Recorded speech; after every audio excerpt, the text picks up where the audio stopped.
You are the man, baby.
This is the Silver Screen Savants, episode 25, The Living Daylights. Dang it, I forgot to put the year in the title. I just didn't notice that. It's 1987.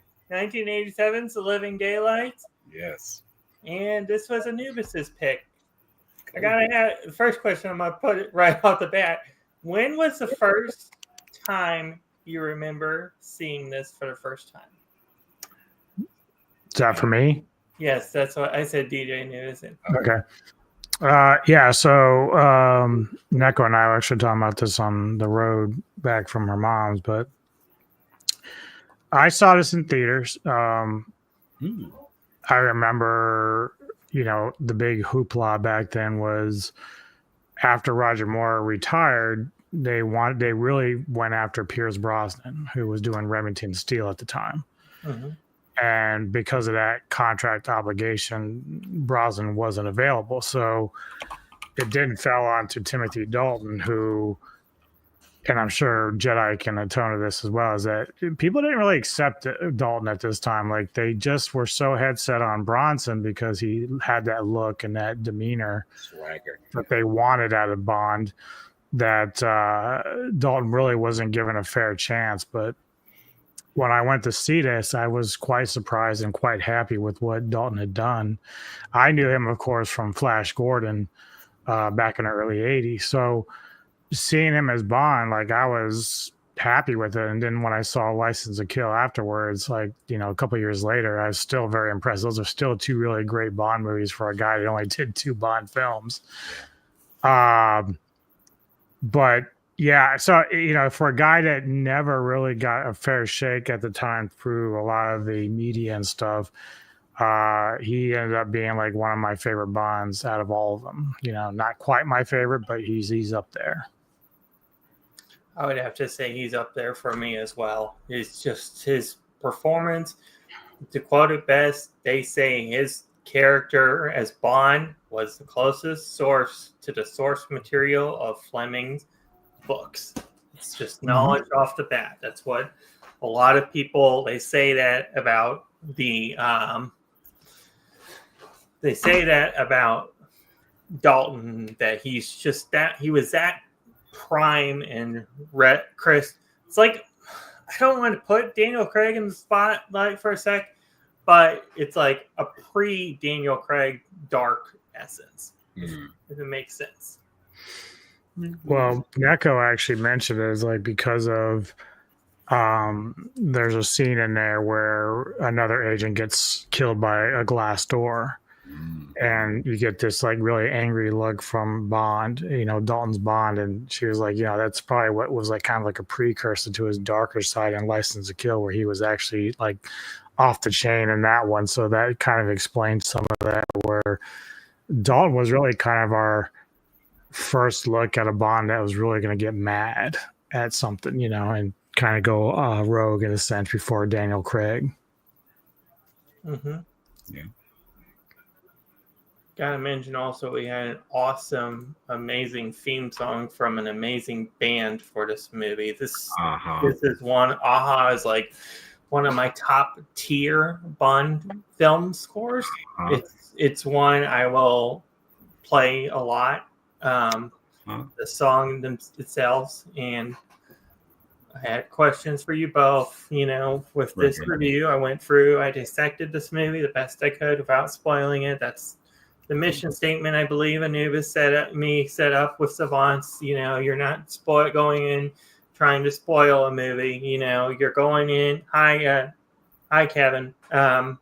It's like serving up an appetizer before the main course. That's what you're doing. Yeah, exactly. That is the more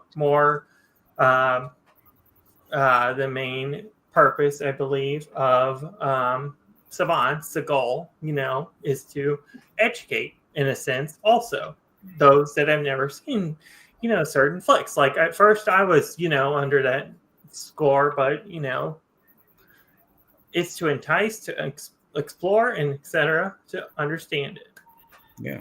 But our movie begins. An exercise goes south in Gibraltar. Bond parachutes to safety and lands on a boat. The band Aha performs a theme song for the movie. I really enjoy the song, The Living Daylights song. Here's the first question I had for both of you. What is one theme song besides the Wings? I'm sure that's one of your guys' top tier Bond songs, so that's why I put it in there. What is one theme song besides the Wings? Live and Let Die is the Wings theme, by the way. In case you were Paul McCartney, basically, yeah. Yeah. What is one theme song besides the Wings that you really enjoy listening to for James Bond theme songs? Well, for me, For Your Eyes Only.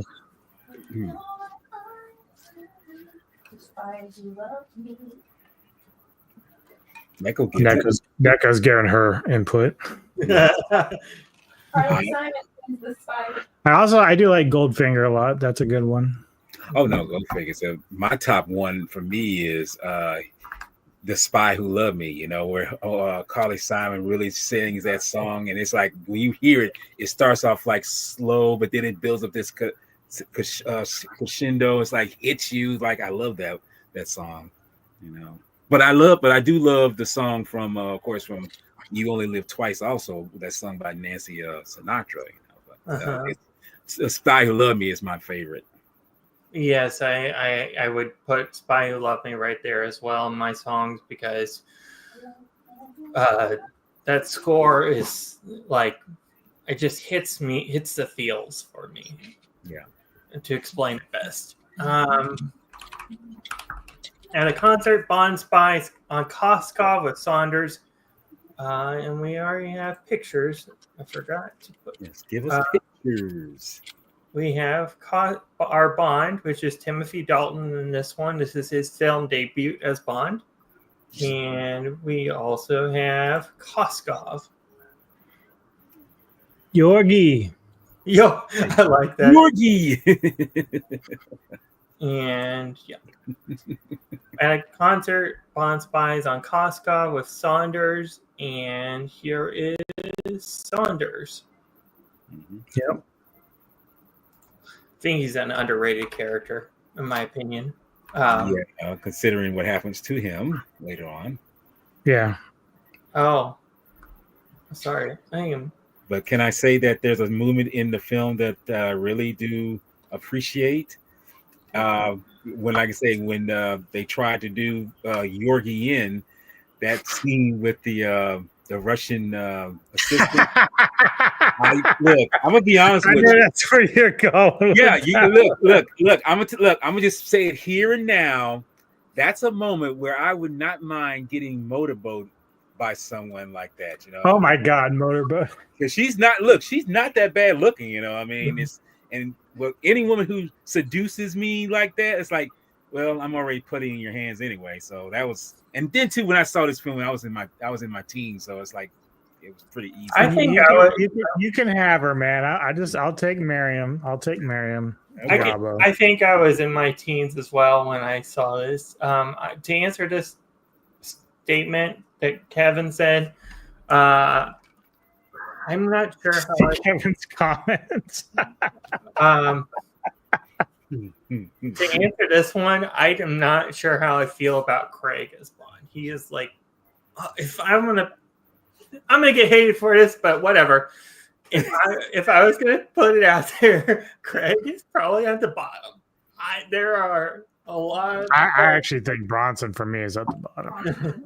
Well, here's a question: do you think George Lazenby is? Well, yeah, he would be actually lower. I know that Alvin really loves that movie, but I don't really like Lazenby as Bond. Okay. Because I would have to say Dalton's a little bit higher.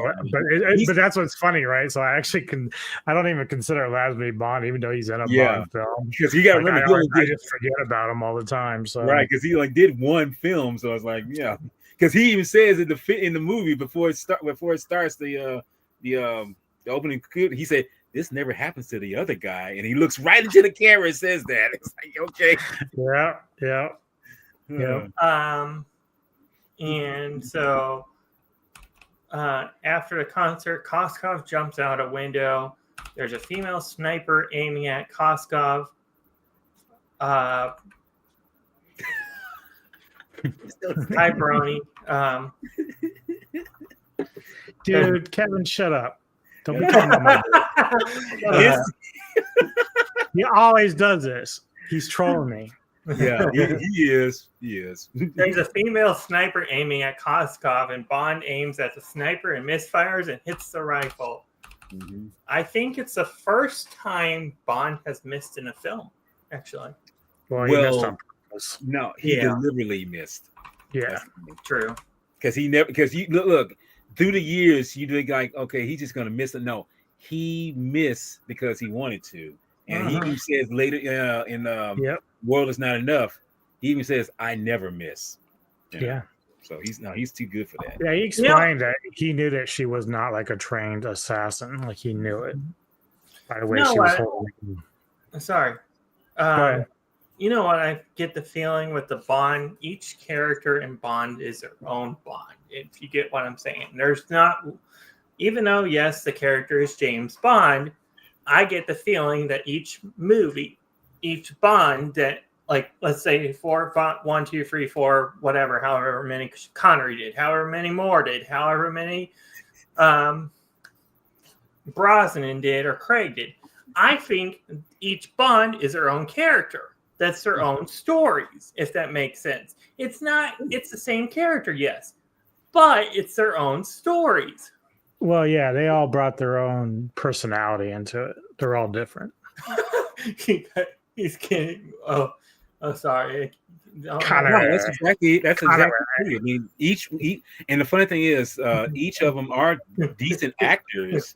They are decent, characters. I mean, actors. And like I say, with me growing up, I'm pretty sure with Anubis, it was strictly Moore and Connery as far as Bonds go. But then, like I say, as we got older, we would jump ahead and we get into Dalton, Brosnan, and of course, eventually in our late adulthood, Mr. Daniel Craig. And we all see that they're all unique and they're like that. It's that saying, they have their own unique signature of how they portray this character. And each one of them, even though George didn't get that much screen time, he still brought his A game to the part that he gave, And I think he also has probably, and I can really appreciate this. He has the movie that really kind of set who Bond is, because throughout a lot of the other Bond films, even with the Roger Moore and stuff, they always address the reason why he's become this big womanizer is because he lost a woman he loved. And so he doesn't give his heart away like he used to. So he's really protective of that. Right. Now, Craig kind of plays with that towards the end of his career. He kind of dabbles back into that. But Lazenby was the one who kind of set that standard of why Bond is who he is. Okay, I like your comment here that you said, Kevin. You said, it's a bit like when a different actor takes on Batman or Superman, except they bring their own interpretation of the character, but in the end, they are all playing what the character is meant to be. That's exactly how I get exactly what you're saying, because I see that with Batman, like it's, for example, it's a one-off of Clooney, it's then it's whatever actor also, it's. Because even I was kind of skeptical when Ben Affleck took on the role of Batman. I was like, he's going to take on the role of doing this. I was like, I don't really see it. I think I was skeptical when Bale took over, because I didn't know what Bale was going to bring to the table until Bale, my bro. I love those movies so much. I mean, Bale. I mean, I don't know. The guy who's in American Psycho, I was like, okay, we'll see. Oh, dude, that same thing with Heath Ledger and the Joker. I did not see it, but that dude killed it. Yes. No pun intended, but he killed it. You're right.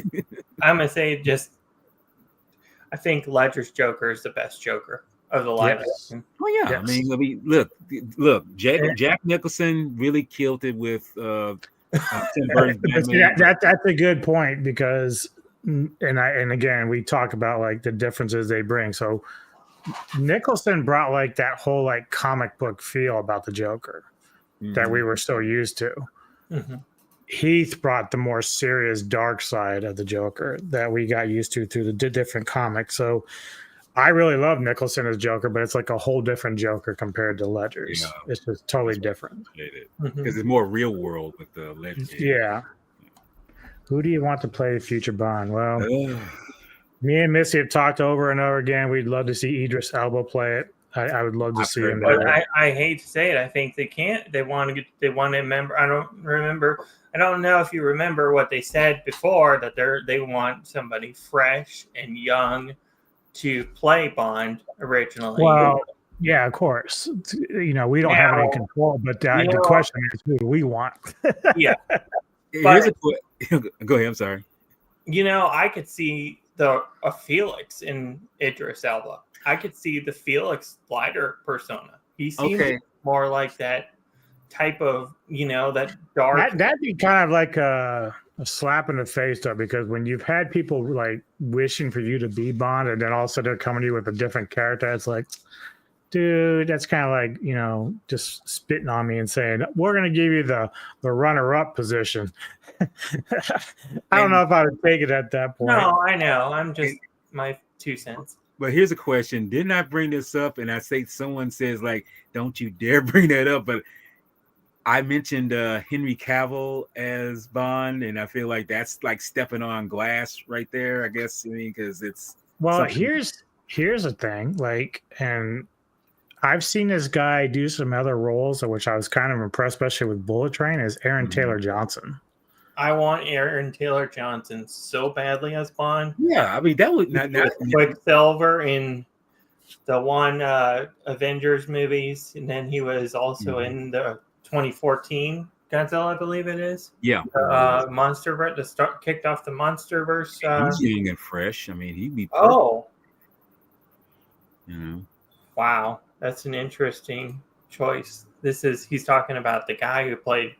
He's 6'7". That's a bit tall for Bond. But I think when you do Bond, I'm just getting this in my head. Like a 6 feet is probably how you would do Bond size. I don't know how.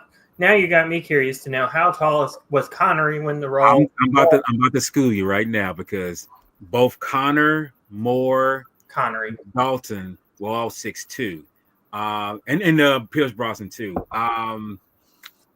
Daniel Craig is like 5'11". Yeah, he's shorter, I think. So, but at the same time, it doesn't matter how tall they are. I mean, but that was the average height of the Bonds that were playing in the movies at the time we was, coming up. But yeah, I think you're right. I think Dan Stevens would be pretty good. He's got pretty good range too. Mm-hmm. But you got to have that, as you say, you got to have that range. You got to have that ability to be cold, calculating, and kind of very suave, very charming, and all these things, because otherwise it's not going to come across that. The only thing I would say, if you did Dan Stevens, do you have the range to do like a couple of movies, because what they want, how the Amazon thing, how we've read before with the reports and stuff, how they've wanted, so and so to do it, like how the news came out, when I'm talking about. Well, if you ever seen Abigail, he plays a character under. I didn't even recognize him. That's how good he was at making me believe it wasn't him. I only figured it out later that it was him, but he has range. I mean, sure. I mean, it's up at the end of the day. It's up to Amazon, to decide who they want best. And I mean, I would like it if fans could have their input as well. It would give fans, a little bit of creativity. They won't do it. I was going to say they're like Disney. They're not going to give you any control of that. Mm-hmm. And truth be told, the way Hollywood is right now, I don't even know who I feel comfortable wanting to play Bond anyway, because it's such an iconic role. I mean, it's like you definitely want to make sure that you don't get somebody that's going to be pussyfooting this character and make it seem like, he's perfect with it, but no. I mean, get the person that's going to fit the role very well and not make it seem like it's a joke, And true enough, we've seen the past Bonds where there's some kind of, just funny moments, everything, it got a little overwhelming, but at the same time, you still found that charm about him where he was playing it. So I'm just hoping that, whoever they get, if he can do the humor, but also be, like you say with Dalton, like have that rage about him, do that, especially with Craig also, get that kind of person to do that. But like I say, I don't know who we would get. And I'm wondering, and here's the question I have to ask: would you prefer someone who's an American actor to play this part, but do an English accent? That's what I was wondering. So let's think: does a guy like Chris Evans have that ability? See, and that's what I see. I don't know. He's got the look. He's got the look. He does have. He does have the chuck. Because I told you before, him playing Captain America, even Johnny Storm. Yeah. It's like I know it's a weird person to put in there, but the guy that played Rick Grimes from The Walking Dead, he played the British accent. He's British and he played the American accent really well. So I mean, why not? It's Hollywood. You could go with anybody, really. Because here's the crazy thing. I don't know if you guys know this, but when Diamonds Are Forever was in production, they was going to try to see if they could Americanize Adam West. Bond. Yeah, exactly. Yeah, they're going to try to get somebody American to do Bond. But I feel like they were saying, no, we don't want this to go off the rails and saying that, oh, he's American and everything. We already got the CIA equivalent of the British intelligence. So it's, English. So just throw all this away and say, well, get an American actor who's got that suave, who's got that talent and everything.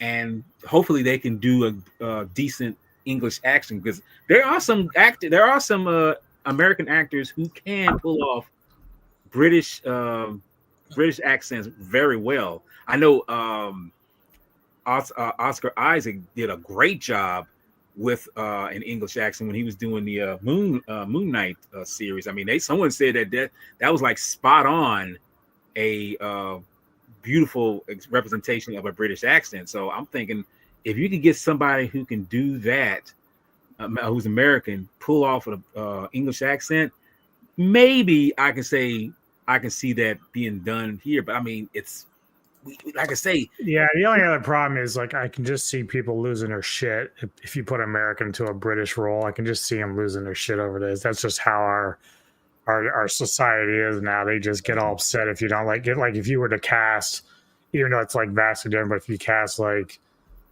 somebody, remember when Swinton did an Asian role and people lost their shit about it. I so you have to be careful with that, because, you know, James Bond's been always considered a British, you know, person. And so, like, you go and say, even though the American might be able to pull it off, they're gonna be like, you could have gave that to a British actor, man. You should have done this. You know, it's just one of those things. It's the same thing with when oh my God, the whole Snow White live action version of it. They was like, they had it where they had people of short stature, but then it's like, oh, well, no, they start out short, but then they say, let's just get regular sized people in there. And it's like, what are you talking about? These are dwarves. These are not, you know, normal sized people, less than 5. I mean, more than 5 feet. I mean, these are people who are over that dwarfness size. Like, get somebody who's short to play the part. But where did they go? They went the CG route, and, well, the rest is history. You know? Yeah. So, Koskov flees to Bond's location, the Trans-Siberian pipeline. Koskov goes for a ride, is then transported and then taken by jet to complete the KGB defector's mission. Now, this is something I looked up about this place. I didn't know that the pipeline transportation thing was a real thing. Did any of you guys know that? Yeah, I knew that. I did. Yeah.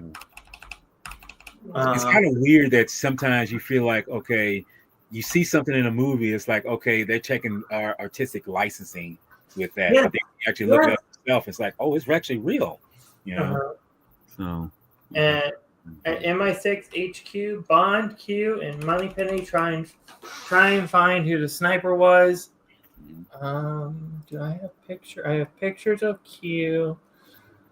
Yes, Mr. Demian, you know, Mr. Llewellyn. Yeah, The only one I didn't get was Moneypenny. Well, I'm gonna be honest with you. Miss Maxwell will always be Moneypenny to me. You know, just fit that persona. Yeah, that's Miss Bliss is who was in this. Yeah, she was probably one of the sexier Moneypennies that we've had. But again, this is what I was talking about. Who can fit the role that? Because I'm gonna be honest with you, this Moneypenny in the Dalton ones, I'm sorry, but she's forgettable. I mean, yes, she was very attractive, but she did nothing for me. You know, I'm just sorry, she just didn't do nothing. And that's what I'm talking about.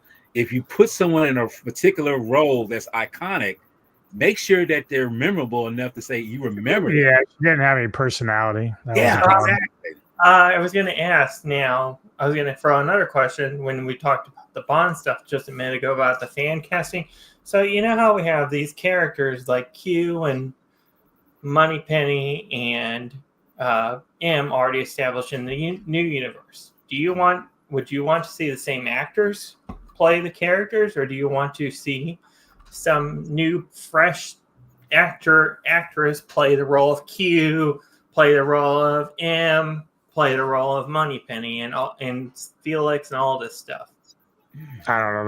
The more that I think about it, the more I start agreeing with Rick Myers that if Amazon is in control of this, just make a bunch of movies. Don't have just one Bond. Just let Quentin Tarantino make a Bond film, let Christopher Nolan make one, and just let them choose whoever the fuck they want to be Bond, Q, whatever, and see how the movies do. Like at this stage, like it's hard even just keeping an actor wanting to play this role. Okay, ever since fucking Brosnan, between him and Daniel Craig, those two guys just got tired of playing Bond, and like you don't really want to have to sit there and force a guy to fulfill a contract when he doesn't really want to, because he's just phoning it in.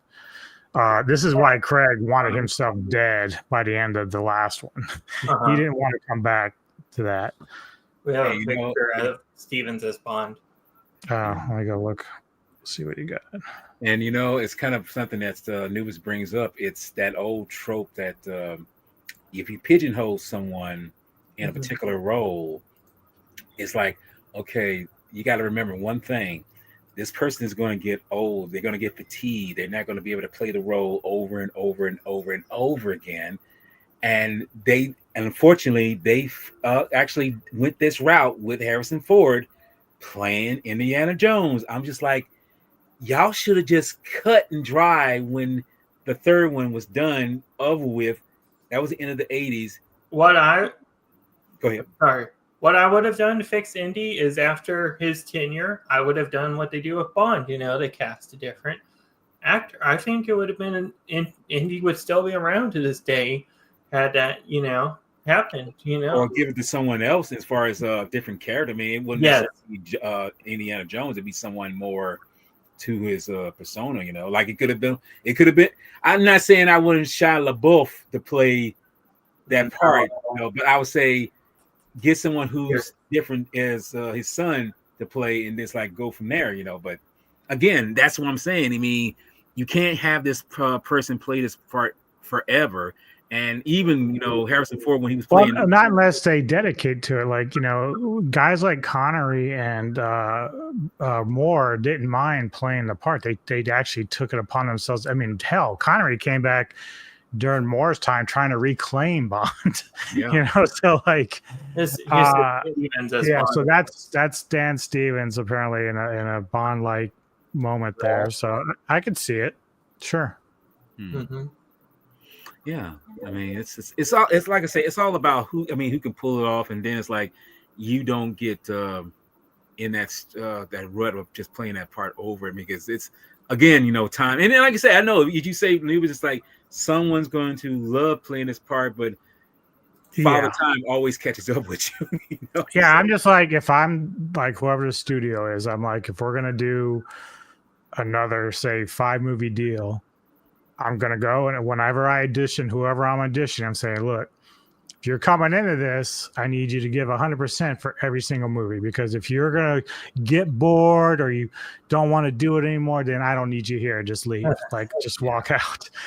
I need someone who's going to dedicate like themselves. Your point of view here also, Kevin. You says, I go down the Dan Trachtenberg route, and go and do different Bond films to cater for different Bond fans, the way he has created different Predator films with very unique stories. That's a cool idea also, doing that with Bond. I mean, I could have seen them do that with Indiana Jones also when they did that. Spark.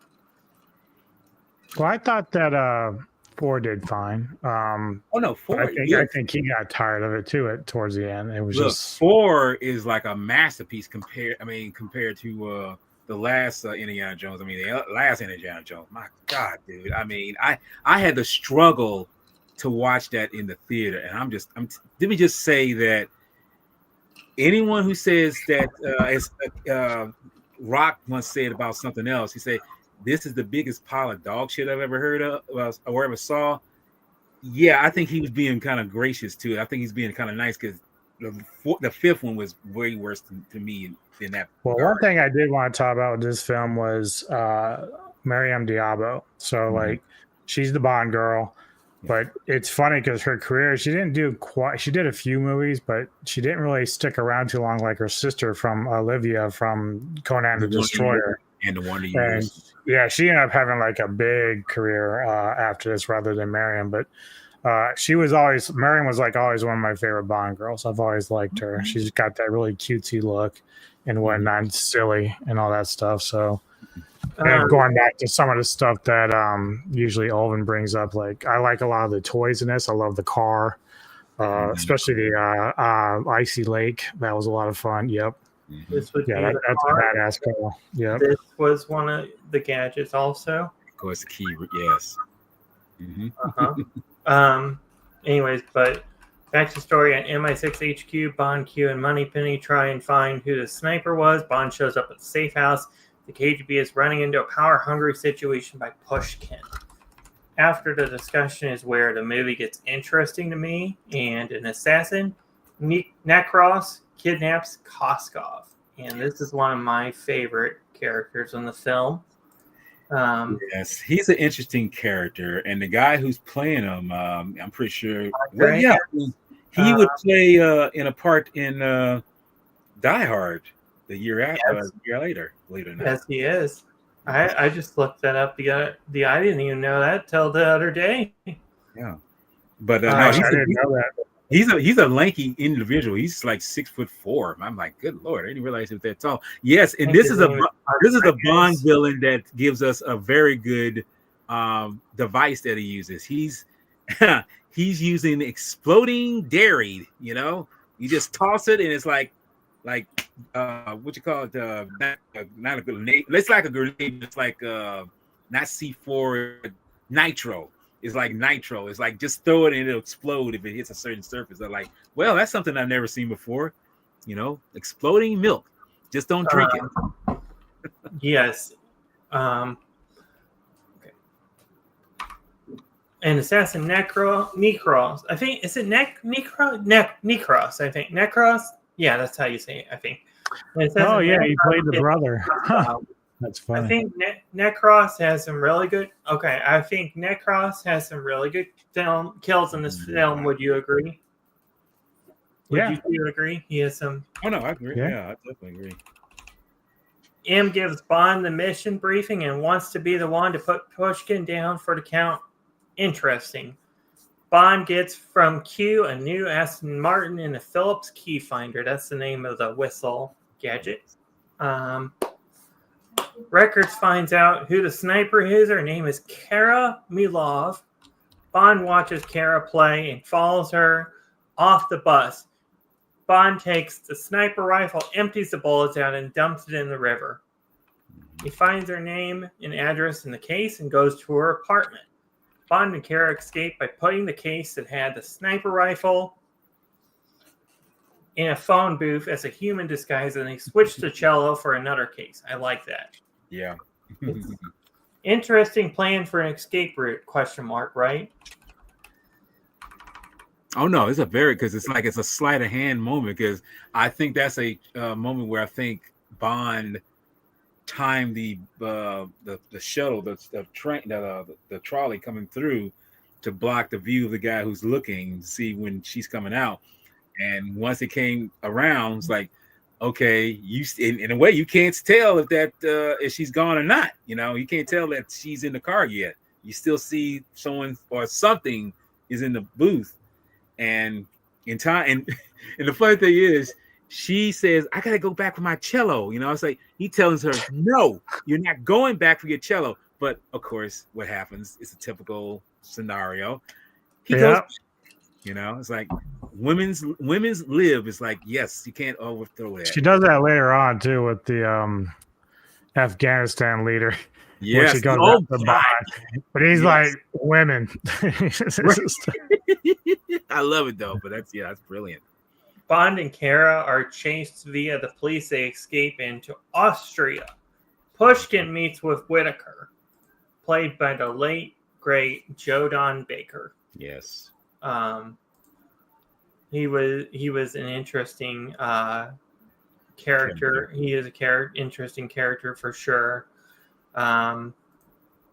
It's safe to assume that he was an egotistical maniac in this. You know, I mean, he was like I say, sharp on what he wanted to do, but he was ruthless about his actions. Good night, Kevin. Okay. Bye, Kevin. Hi, dude. Oh, it's late. That's why. Pushkin meets with Whitaker. Bond and Kara go to the opera. Saunders meets Bond at a carnival that night at midnight. Bond deduces who are working together. Interesting. Indeed. Let's also give out a couple shout outs. Joe Don Baker in this, who played Walking Tall for a long time. Yes. Great couple movies if you've ever seen that. And then also, as you just said, Pushkin, played by John Rhys Davies from Sliders. A great show in the 90s. So That was him? yeah, it was him. I have heard enough about that show. At some point, me, Olvin, I have to watch Sliders sometime because It's so fun. You'd be surprised. You'd be surprised of the people who've been in some of these movies before that weren't big, and then you see them later in life in something way bigger, and it blows them up. It's like, oh shit, they were back in this film, Because I was looking at something earlier. I don't know if you ever heard that film Jarhead. Yeah, I've heard of it. Haven't seen it, but I've heard of it. Okay, John, the guy who did Acquired is it Quiet Earth? Not Quiet Earth. A Quiet Place. That's what I'm trying to say. A Quiet Place. John Krasinski. Yeah, John Krasinski. He's in that movie in just a small role. But I was like, I didn't even know he was in there until I looked against. Oh, he was in that film. So it's like you just never know. Certain people. Yeah. Also, I was going to point out John Rhys Davies is also Sala in Indiana Jones and also Lord of the Rings and Gimli. Mm-hmm. He's very well known. Mm-hmm. Yes. Bond chases after the killer, and Kara and Bond leave for Tangier. Mm-hmm. There's a fake death setup, really cool, with Pushkin's character. I think his character in this is really well done. Because he's a if I had to put one of his memorable film roles, Pushkin's probably in there somewhere. His just personality, his portrayal of how he did the character is what makes it so much that much good as a character in the movie. As you mentioned before, I mean, that's memorable. Yeah, I think this role probably would be memorable. You mentioned before his part in the Indiana Jones, 2 of the Indiana Jones films. Or was it 3? Indiana Jones. But anyway. Well, actually, I take that back. 3 might be a cameo. Yeah. What were you going to say about that, Del? Sorry, you were saying something. I cut you off on what you were saying about Indiana Jones. Oh, no, I was just saying that that's a more memorable role. I mean, even though he was in the Lord of the Rings trilogy, I feel that the Indiana Jones part that he played was more memorable to me, in my mind. Mm-hmm. That's all I want to say.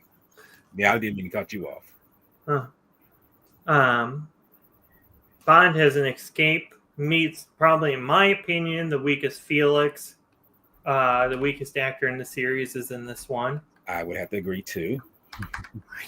There's something about it sets it off for me why this actor of John Terry. This is John Terry as Felix in this movie. And just probably just gives me a bad edge vibe, whatever.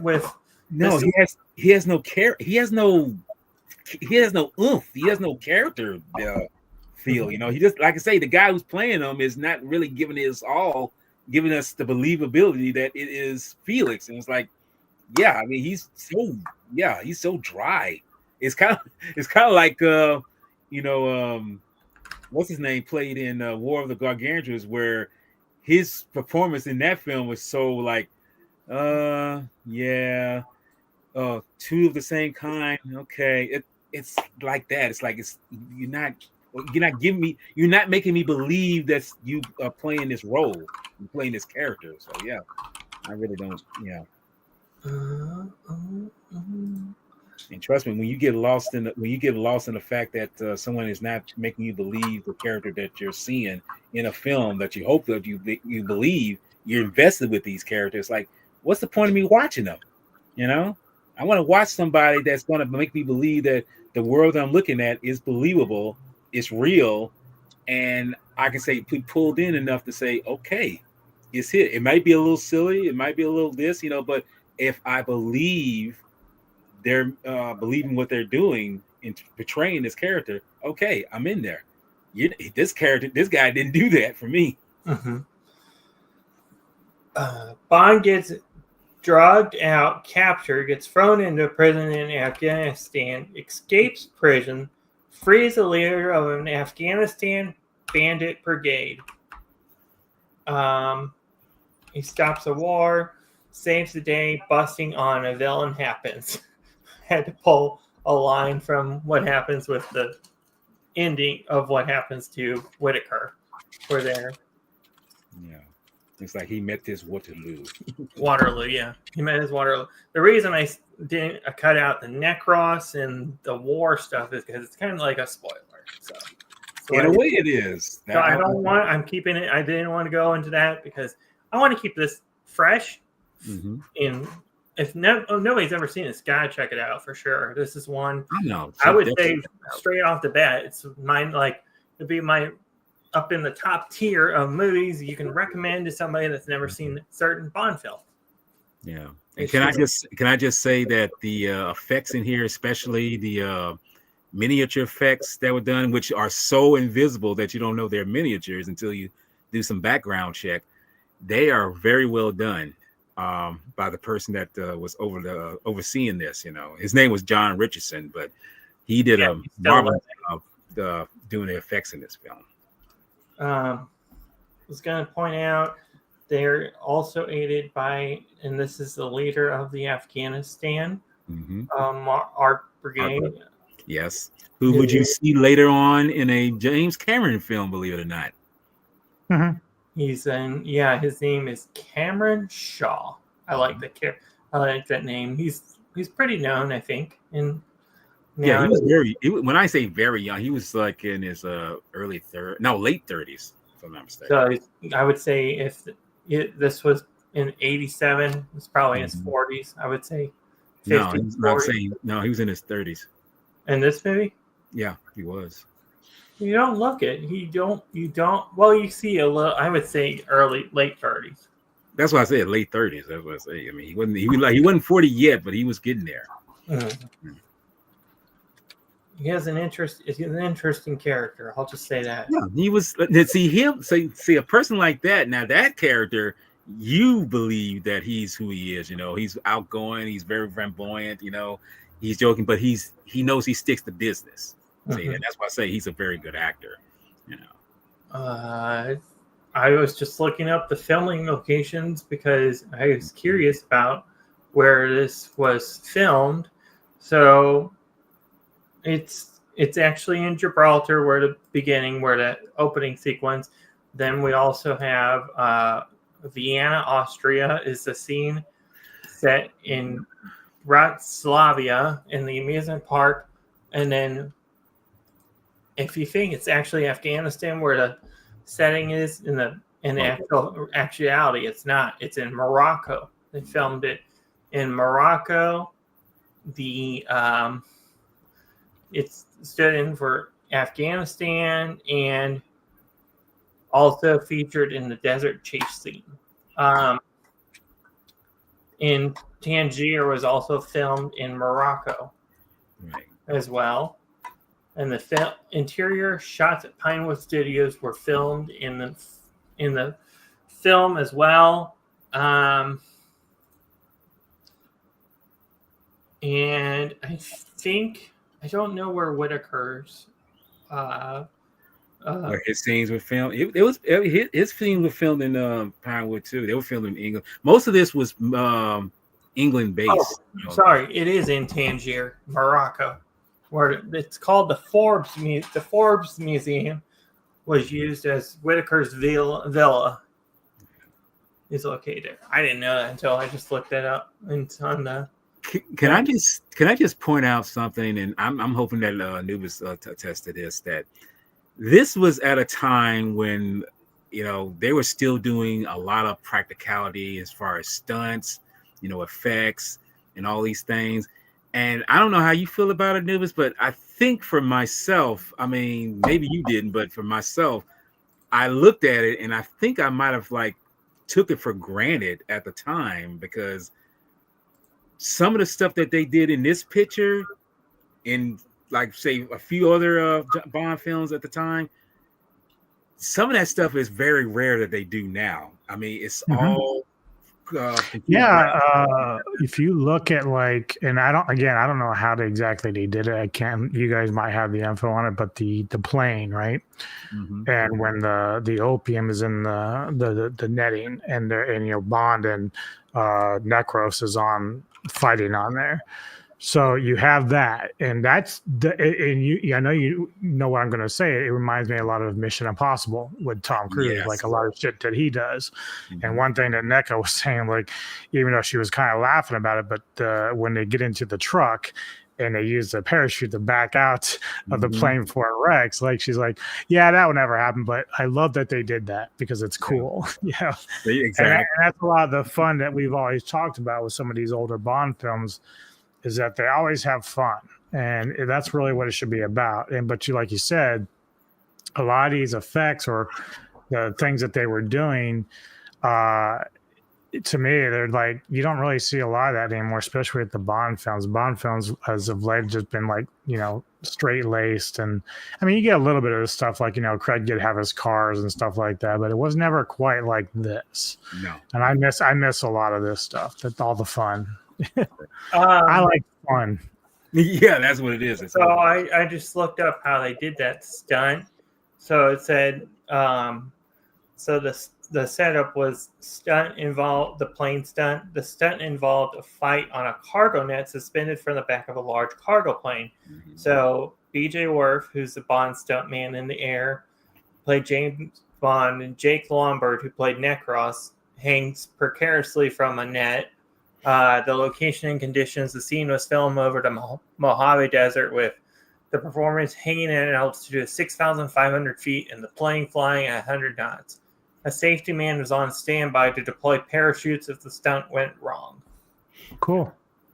So you got to remember, these guys, when they do those kind of stunts, they all have these hitting parachute in the back. It's very stealthy, put back there, but yeah, it's back there. And I was you could tell Necros had that. He had almost but I just laughed because, like, as I rewatched this again, I was like, he's holding on to the boot, and I'm like, I would have let go of the boot a long time ago. Right?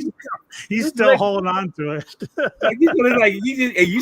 And that scream he does, it's like, I would find out it was done before in Moonraker. It's like, oh my God, I didn't realize it was that old though.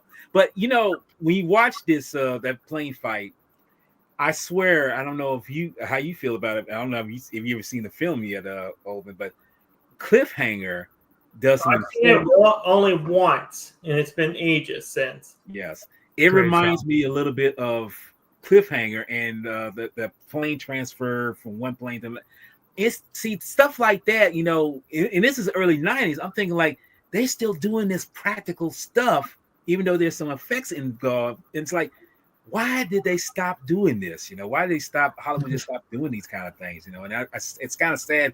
This is almost a lost art with these kind of things. And I'm just like, this is why I say I'm always retro with this kind of stuff. And Bond, they went all out to make sure that this stuff was, as the news said, fun, but done in camera and just hit you with the ground running. So interesting fact about this, also about this plane sequence, says this sequence is widely regarded as one of the most impressive practical stunts in the history of the James Bond franchise. Yeah. And I mentioned before that there was a miniature effects involved, and a lot of those plane effects were miniature, believe it or not. I mean, some of it was real, but when it's flying in certain places and everything, that's miniature, believe it or not. So they did the so yes, Richardson's special effects team used miniatures, like you said, for the aircraft, the Hercules, the takeoff, the airbase escape. It looks like a lot of miniatures were used. And they're very invisible to the naked eye. You won't know how to catch it. And these were amazing, and these are fun stunts, and this is what makes the movie practicality so much fun. You mentioned Cliffhanger. That's one movie. I hope we can look back on Savants someday for it. Keep going up for it. Yeah. Because Cliffhanger to me is really fun, but I've only seen it once, so I myself personally have to want to watch it again, to get my over. I think it was on FX one time, way back in the day. If you decide to watch it, I would see if it's on some streaming platform and look at it unedited, because trust me, it's total, just action, and it's like it's kind of dumb fun, as I like to say. It's something that gets you eating popcorn. It's like, how's this going to end? It's basically Die Hard on a mountain. That's all it is. But it's a good Die Hard ripoff. And if I'm not mistaken, I thought there was a Cliffhanger 2 in the works, but I've heard that at one point, yeah. But I don't think they need to do that. They don't need to. Nah, really don't. In fact, did they do one, but it was with somebody else? I hadn't heard anything. I mean, if it was, it went around my head. I mean, look, Cliffhanger 2 is coming out next year, by the way. Really? It has Pierce Brosnan and Lily James, I guess. What? Okay. All right. Yeah. It does have Stallone though too, so apparently he's returning. Huh. Well, if he does the Speed 2 route, I'm not gonna go there. Yeah, I'm not gonna watch it. Yeah. I'm not gonna bother watch it, because I fell asleep. I'm not kidding. I fell asleep with Cruise Control. I fell asleep on that. That's just how boring it was. Do we want to go into a little bit of the trivia, or do we want to go into the our score? To give our final thoughts, yeah. I'll start. Either Jedi or Anubis can start. We'll let Jedi go. He's the guest. I can say that this film is Anubis mentioned before. It is underrated. I mean, it's not my favorite of the Bonds. It's not. But that doesn't mean that it doesn't have its own unique signature, like the other Bonds the other actors who played Bond in the past. And it's because when I rewatched it earlier, believe it or not, I kind of forgotten some of the things that were in there that made it actually pretty well done. That's why I was saying so much of the practicality in this damn film, like all the other Bond films before and a little bit after, it's like they really made it to where you are sucked into this world and you believe it. And when you talk about like with License to Kill, they really were doing some shit, because they were blowing shit up like big time in there, So no, this film is it's like I say, it's not the worst. And if I was to say what the worst was, it'd be like, it's kind of hard, because they're not so much worse. It's just that one's just way better than the other one, in my opinion. So, go ahead. To answer your worst, you'll find out next week. There we go. Well, actually, come this Saturday. This Saturday, yeah. If I want to say the rating, I'd probably wait. Yeah. Do you want to get a rating, or you want to wait till we do it? You can get a rating, because we're just gonna rank them on Saturday. So okay, if I want to rank this between 1 and 10, it's a 6. It's basically a 6. I'll give it a 6. Because I can tell you right now, there's a Bond film that's probably lower than this one, but I'm not going to mention it here right now, because I'll say when we get there, I'll say it then. Well, for me, so I love both of the Dalton films a lot. I was a late teen watching these, and like I said at the time, I remember all the hoopla that people weren't really accepting Timothy Dalton, but over time he's become a great actor all around. Like, you see him in different stuff all the time.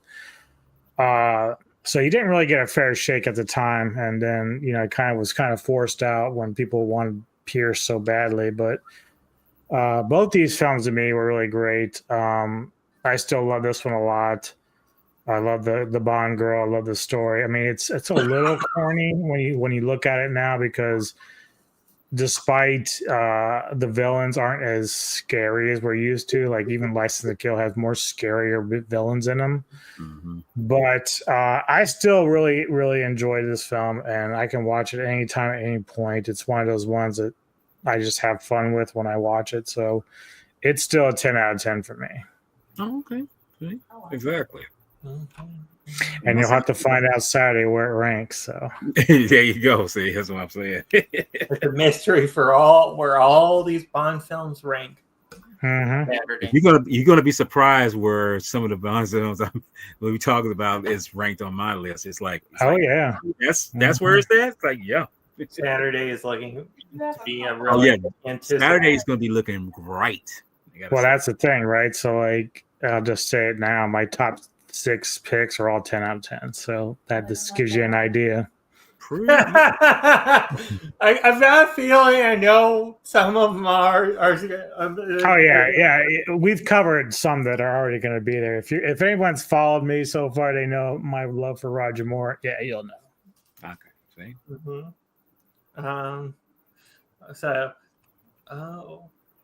I said the movie is freaking awesome and amazing, phenomenal. 10 out of 10. One of my favorite Bond flicks. I also like the dark style for the movie, how Bond is. Because that's what they were good with. 10 out of 10.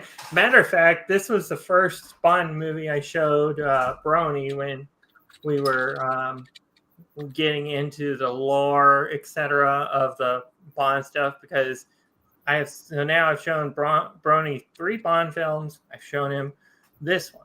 Then I showed him Live and Let Die, and then I also showed him Dr. No last week for the first time. Okay. I think there are going to be some that he's not going to like as much. But there's some duds. Yeah.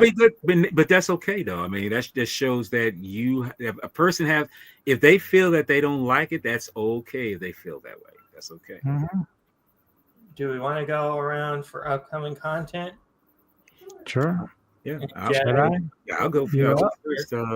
I got something coming up this Wednesday where I will be talking with a certain someone.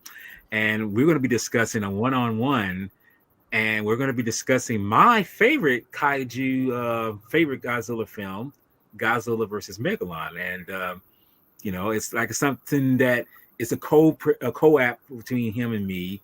And hopefully, whatever we talk about, we'll see how it goes. And then that Friday after Thanksgiving, which is Black Friday, believe it or not, I'm black. I'm sorry, really? I never knew that. That was wrong for me to say that. I'm going to be joining up with Jake Hall, and we're going to be discussing probably the most controversial tokusatsu kaiju film ever created, and that's Hanuman and the 7 Ultramen.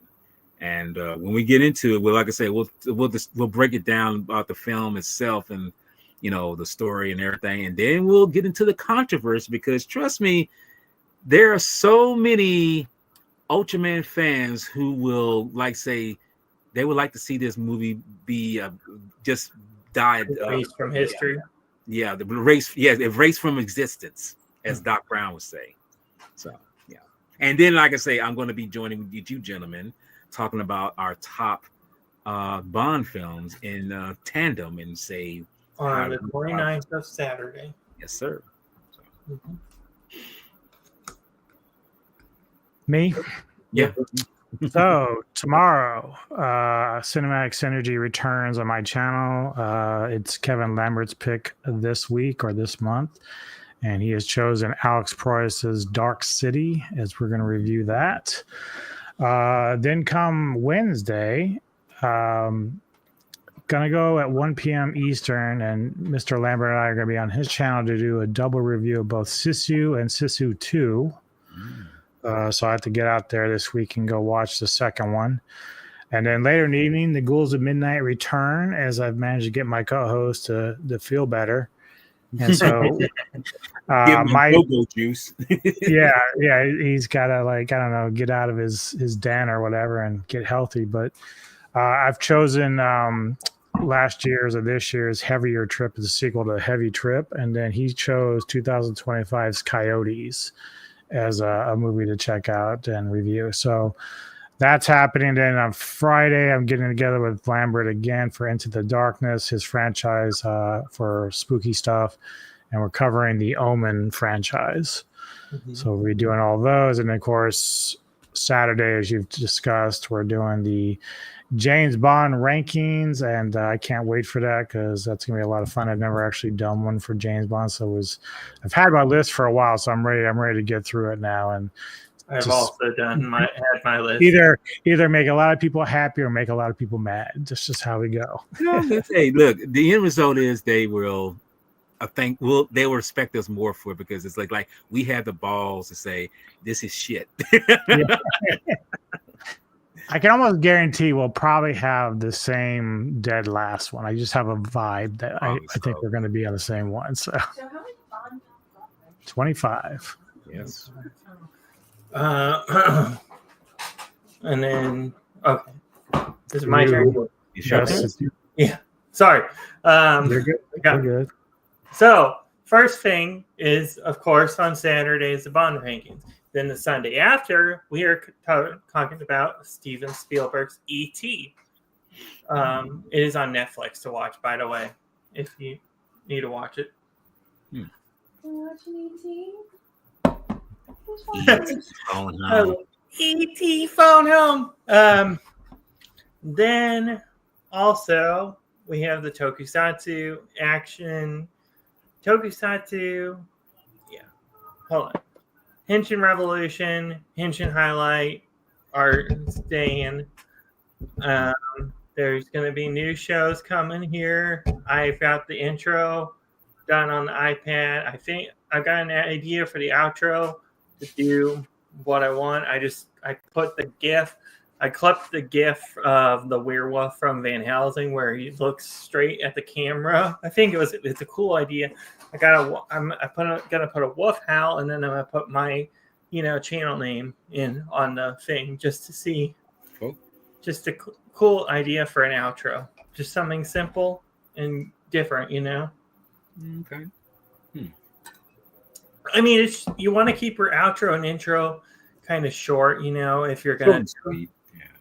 So I mean, I have to still get the ranking video done. I've got all up past. I'm working on For Your You Only Live Twice right now on it, but I've got so that'll be also it's like a tribute to all the Bond stuff we've talked about. So that way, it can like showcase. Oh, we've talked about this stuff, that stuff, all that stuff for Bond. Now here comes the fun stuff. First off, and just one quick question, Alvin. Have y'all talked about all the Bond films by chance? No, I didn't think so. No, we didn't get to all of them. I mean, obviously, September and October was full of a lot of the horror stuff, but we tried to hit the ones that we hadn't seen in a while or ones that we really, really liked. And so that was kind of like the plan at this stage. But, I'm pretty sure we've all seen at least most of them, at least more recently, whether on our own time or not. But I think we'll be good. We'll be good. That's what I was wondering. Okay. Now for other upcoming stuff, so I've got a show coming out eventually. I have to make the intros for each character, so I want to do that. I'm going to do character tributes, kind of like what we did on Savants before, where you would show like in like a little clip tribute show and stuff to characters. I decided to just do it a whole segment on my channel, so that way you could pay tribute to characters, other stuff. I am also doing a show called Spotlight Delight. Wolfie came up with the idea, why don't you do a show or a segment, whatever, where you and I don't think this one will be live also, but it's going to be where I wanted to do characters that are unknown or uncommon. So in pop culture, movies, TV shows, video games, etc. So, and the tokusatsu I've already picked out. I've already got some people down. I put one down for you, Jedi, and it's a Star Wars character, and you might have to do a little research on this character, but it's in the Clone Wars era, and it's a character that a lot of people, I don't know if he's as popular as people say, but his character's name is Dirge. He's a bounty hunter. I heard that name, Dirge, but I don't. I don't really know. You'll have to look him up, but he's a pretty as unknown. I've got Geek with me doing. I've got him doing Miles Morales, one that a lot of people he's newer, so he hasn't gotten in that spotlight as much as other characters. If it had been Cad Bane, it'd have been a totally different story. I'd be like, I know who Cad Bane is, And then another character that I'm going to do a spotlight geek on at some point is a character called Golden Bat. He's like the first ever tokusatsu superhero. He's around that era. He's from the 80s, I believe. 80s or 70s, 80s, 90s, somewhere around there. I don't know. But I want to do a spotlight on that. And I've also got Anubis on Darth Maul for that show as well, because I think Darth Maul's the fan base, the human, etc. I think the character's becoming unknown nowadays because of how there's so many characters now that have become unknown in Star Wars, since you don't see a lot of them in like the new stuff like Mandalorian or other stuff. So it's like a paying tribute to characters and other stuff. And then also the other show I'm going to rethink the name, but that's the only thing I want to change on it, because there's a channel with the name of the show. So that's why I'm trying not to steal that person's channel. So then it's like I'm taking their work or something. So I've got the name of the show description is easier saying to do this. It's a movie talk podcast where I go over all the big movie news from that week, and maybe sometimes I'll throw in like a top 10 like movie ranking out of, just for fun. I see a streamer on Twitch do like a gaming podcast that covers all the gaming news that week. So that's kind of like my idea for where I got inspiration. If somebody's doing a gaming podcast, why don't you try a movie, see? Pretty much, yeah. Go through all the big news, like The Mummy, for example, would be one probably that I would want to cover. The Mummy 4 news that is coming out, and I just saw something that they're supposed to bring Rick and the one guy that's with Rick and they had the face tattoos. Okay. He's supposed to. And fun fact, me and Anubis attended Artistic Lizards podcast talking about the 99 Mummy recently, and pretty fun outing too, I have to say. Yep, that was a good discussion for sure. But I think that's all I have. Oh, also, good thing I remembered it.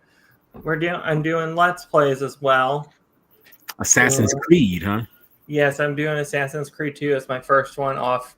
This is going to be off stream, so that way it's going to be easier to catch up if you watch it. You could watch the episode, gameplay, etc. Mm-hmm. So I'm really looking forward to that. There's a couple of games coming out in the near future that I want to check out as well, that I'm sure there'll probably be Let's Plays or live streams of. I know that the port of Tomb Raider Anniversary just came out the other day, so I'm going to check that out on PlayStation. I'm going to try to do some for myself, just to let people know. I'm going to try to do a little bit of live stream of Giga Bash. I actually got that. I want to try to do some of that kaiju fighting game. been hearing a lot about that. And then when next month I do want to do a stream if anybody wants to join, and it's going to be a watch party. I plan to do a watch party for the Game Awards next month, because the Game Awards and the big game that you've played, Anubis, that is like getting the most attention and award, which is the Clairvoyance Expedition 33. Oh yes, beautiful, wonderful game. It's actually my favorite game of the year, with the hands down. So it's like got the most nominations for Game Awards. So good. So we'll have to see. We might have to do a party or something for it. A watch party for the Game Awards. That's like my most anticipated award show of the year. It's, and then eventually, I'm sure. But other than that, that's everything we have. I don't know December's schedule. I don't know if we have set anything for December except for the 2 movies for Savants that we're going to be covering. Which we'll figure it out. Yeah. Oh yeah. Yeah, I'm sure we'll add some more movies in there at some point. I don't know. Is that what he said? I thought you said you were doing. Is he doing ET next week? Did you say you're doing ET next week? Yeah. Yeah. So I guess we are. So it's Sunday, right? Yeah.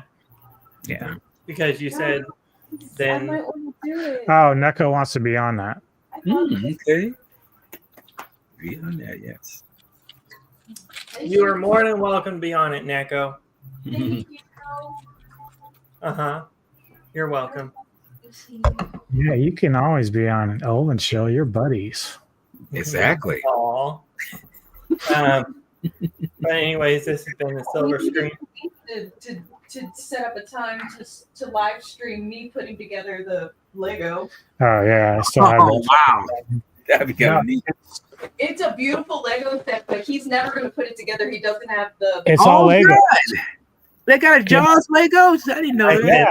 I Sent sent it to us. Yeah, Olin got it. So I mean, I still have to send out your guys' Christmas present, which will happen within the next couple of weeks. But like, when I started, this is like, what is it? Tell me. It's like fucking 4,000 or something. It's fucking ridiculous. And I looked up online, and people are like, "This is a real pain in the ass." I'm like, I mean, that's the funny thing is I'm like, like, he cannot put this together. He's going to break it. Like, Wow. I have to put it together. my little Gamma, right? Yeah. This thing, believe it or not, came in like a gazillion pieces. Which he didn't put together. She put it together, and So her patience is like outstanding. It looks great, but like, you just mentioned. I just thought of something. I need to get the camera fixed on the phone and the tripod and stuff.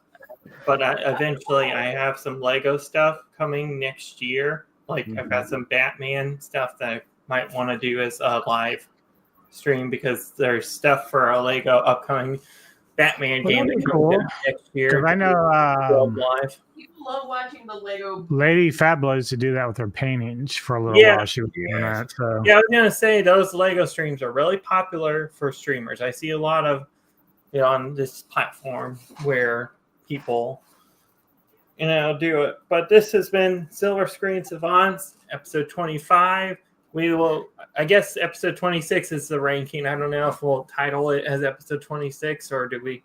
I don't know how we'll work that out. Yeah, it's your show, baby. You know what to do. ET? No, for the ranking. For the ranking of Bond. Oh, that's just gonna be a special edition. I would just put special edition, Bond special edition or something. Silver Screens of Funds 000. But yeah, you could do it as like a separate thing where it's like if we do another ranking down the road with some other franchise, then great. But that's up to you how you want to do that. That for sure will be something for sure. Anthony for sure with the Friday the 13th. Like I know you talked about doing like Batman at some point, doing some of those or something, but right now the only thing I had to scrape is the stuff with Gojira, because I just I don't know. He's been busy. He's been busy. I get it. If I haven't seen him in a while. Stuff comes around again with us, then so be it. But if not, I understand life happens. Can't be on every show. You got to be consistent also with the live streams. It's like you got to be committed to it, if that makes sense to explain how That makes I view it that way, but somebody else couldn't. So that's just my 2 cents on it. But yes, this has been Silver Screen Savants, episode 25, The Living Daylights. Highly go check this movie out if you've never seen it. It's on some streaming platform, probably. Oh, I think it's on Pluto. It's on Pluto, and I got it on this, so yes, is.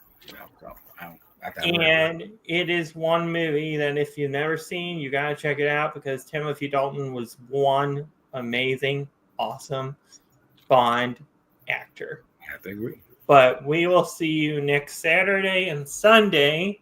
So back-to-back days with E.T. on Sunday, E.T. Found Home, and the ranking. Ouch. Yeah, right. Ouch. And the ranking of the Bond films on. Thanks, Bronny. Hey, Bronny, appreciate it. And the ranking of the Bond films on Saturday, a special Saturday, actually. Saturday. But until then, we will see you next Saturday. That one Daniel Craig one, I hate. Mm-hmm.